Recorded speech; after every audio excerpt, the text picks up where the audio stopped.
Hello, welcome to a video. This one is a Galio video, and it's really coming in hot and spicy. Akali aggroed me, and the first wave of minions just dies their tower. That's what I like to see, you know?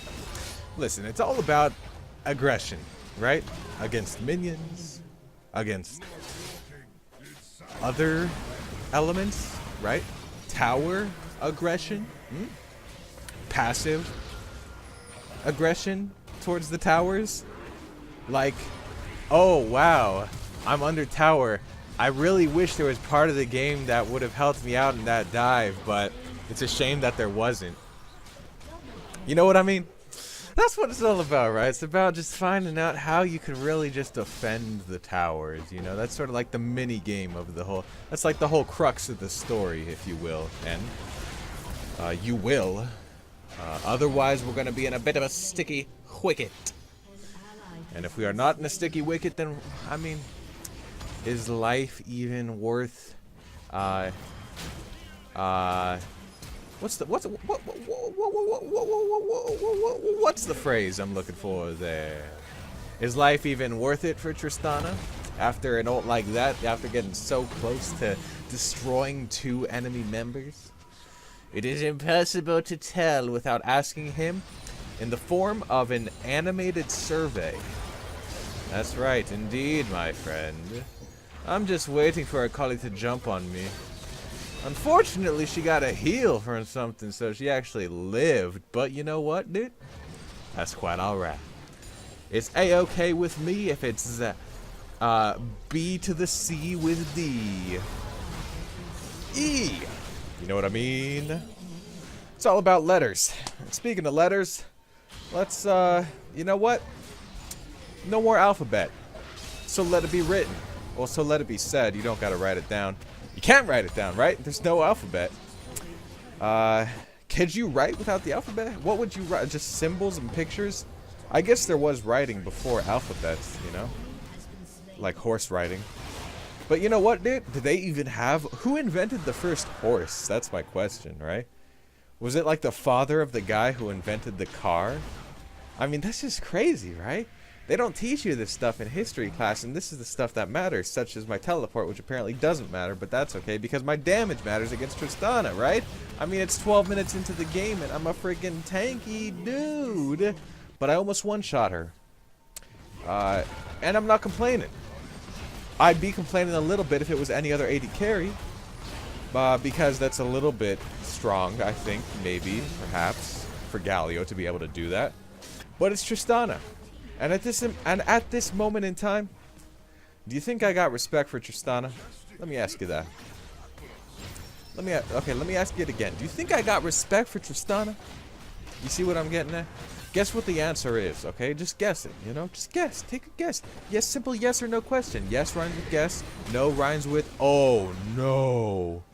I gotta protect this tower from the Herald, but we're fighting. Oh no. It's interesting to me that fights like this happen, you know? Because if we win the fight, what's going to happen? If we lose the fight, what's going to happen? These are all things, you know?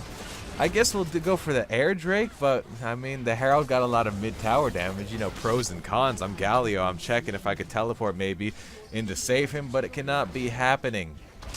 Indeed, it is the opposite of a cool party.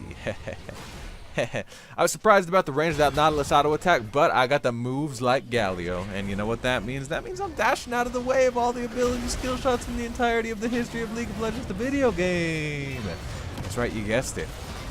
Here I'm trying to save Jhin, but I learned quite quickly that 4 enemies is stronger than 2 allies at this point. I am pretty gosh diddly darn strong though, which is quite nice. And picking up 2 more kills ain't gonna hurt a thing. Unless you think it is. In which case, you know, maybe study up a little bit on how things get hurt, you know? On how kills exist. I tried to stop Akali's dash. I think I would have saved Jhin if I hit it, but I accidentally dashed into Nautilus. I was really just trying to, you know, pinpoint myself into the gap between Nautilus and the wall. I would have looked a little too silly hitting the wall if Akali just gets by, so I just went a little bit closer to Nautilus trying to get through him, but you know what they say, if you can't dodge a Nautilus, then you can't dodge a wall. Or is that what they... That's what someone says, right? That's what we say, you know? This is the Dakota Meatballs YouTube channel experience extraordinaire, alright? We could say whatever we want, dude. That's the beauty of it. We're coming up with all sorts of phrases, you know? Like, that bread sure is nice. We just did it, dude, you know? Now every time you get a soft, moist loaf of bread and the crust is just perfect. By the way, I've mentioned this before, many moons ago, but cracked whole wheat, that's the key I've learned with toasting bread. You know why? Because something about cracked whole wheat, after you toast it, it's nice and crunchy on the outside, but it maintains its moistness on the inside. It's still chewy, you know? Now that's wizardry and warlockery if I've ever heard of it in the cooking and or chemistry field. But, again, it's neither here nor there. It is actually here and there because it's the best toast in all of the host. And that's all that you need to know about that. So, what's the next plan? You gotta come up with another phrase? Is that the story here? How about this? We've got phrases, 4 days. On the 5th day, though, we lose a phrases. How's that? On the 5th day, listen, on day 1 through 4, yeah, he got it. Day 6, he was chilling. Day 7, he was like kicking back or whatever. Day 5, he just forgot about the phrases, man. So he had to kind of, you know, put them in at the end of day 6 because he knew he was going to be kicking back on day 7. And you know what they say? They say Riven is some sort of wizard / warlock because she ain't never gonna die. Ain't never gonna die. Ain't never gonna die. That's why they call her Riven, completely 100% invincible. That's it. I mean, she doesn't have a last name that I'm aware of, right? Don't know? Do care. See, that's a little bit of a trick. Like, I actually do care to know. Does any champion have a last name? Like, how about apostrophes in the name? Like Cho'Gath. Is Gath a last name? I don't think it is. Oh, here's a champion that has a last name, Dr. Mundo, right? I guess actually some doctors, they have you, they prescribe you a medication for super long Darius pulls that go way farther than you think that they should, and not way farther. It's just a figure of speech to sort of emphasize the fact that I did not think I was going to get hit by the Darius hook there. But you know what? That's okay, because we're going up against an Orianna. And listen, I've gone against Orianna twice on Galio, I think. One time, I got utterly destroyed. The other time, Orianna got utterly destroyed. So, who wins the matchup? Who's better? Don't know, or at least from personal experience.